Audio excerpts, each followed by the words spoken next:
Like most of you here, we did not know Pam personally, but was introduced to her through the tragedy that took her life.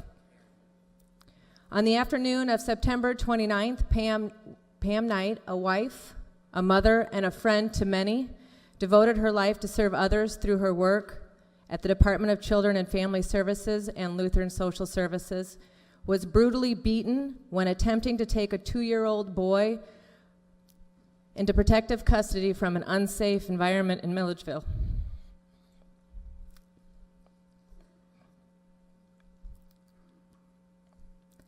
The boy's father physically and violently assaulted her.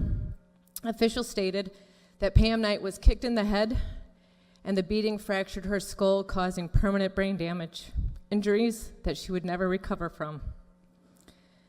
Since the attack in late September, her husband Don Knight and her daughter Jennifer Hollenbeck have stood by her side as they have prayed for her to awaken from her coma and kept vigil while she endured numerous surgeries. They watched as healthcare workers tried to teach her new ways to communicate with her eyes when she could no longer speak, and while she underwent hours of physical therapy in an attempt to regain her movement in her arms and her legs. Last week, on February 8th, her condition worsened, and she sadly succumbed to her injuries. Pam Knight devoted her life to serving others through her work with social service agencies. She studied family social services at Northern Illinois University in DeKalb. She went on to become a welfare specialist at Lutheran Social Services for nearly 20 years before coming to the Department of Children and Family Services 11 years ago. Pam literally gave her life trying to protect our most vulnerable. Pam Knight was a member of AFSCME Local 448 and was given a Public Service Award from AFSCME Council 31 at the union's 20th Biennial Convention in October here in Springfield. That award reads, "In recognition of exemplary dedication to the mission of child's protection and family support, for going above and beyond the call of duty, and for providing to all Illinois citizens a powerful reminder of the vital work that public service employees perform every day. With our deepest gratitude, admiration, and hope for the future, we hold you in our hearts." The Sterling office where Pam Knight worked has been devastated and completely shaken by the loss. I want to commend AFSCME Local 448 for their support to Pam's husband and daughter Jennifer, and bringing social workers to help her workplace family deal with this tragedy that has very personally affected each one of them. Unfortunately, Pam Knight's attack and death is not an isolated incident within our social services network.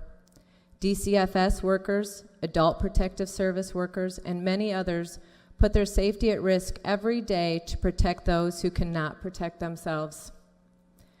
According to state news report, a dozen DCF workers have been attacked or seriously threatened as they have entered homes to protect children or investigate mistreatment allegations since 2013.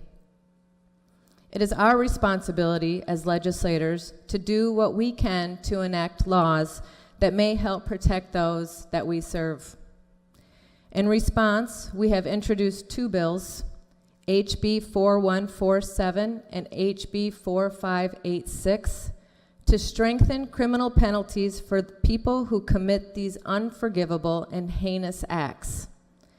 It is our duty to protect those who protect our most vulnerable citizens here in the state of Illinois. Please keep Pam Knight's family, friends, and her DCFS family in your prayers. Please join us in honor Pam's memory by recognizing her devotion and her dedication to her job and her community, but most importantly, her sacrifice of her life in protecting those that she cannot stand up for, or that cannot stand up for themselves. A resolution will be forthcoming, and it is my hope that you all will join me in signing this resolution. To honor Pam, her family, their sacrifice for the people of Illinois, Mr. Speaker, I would ask for a moment of silence. Body will take a moment of silence.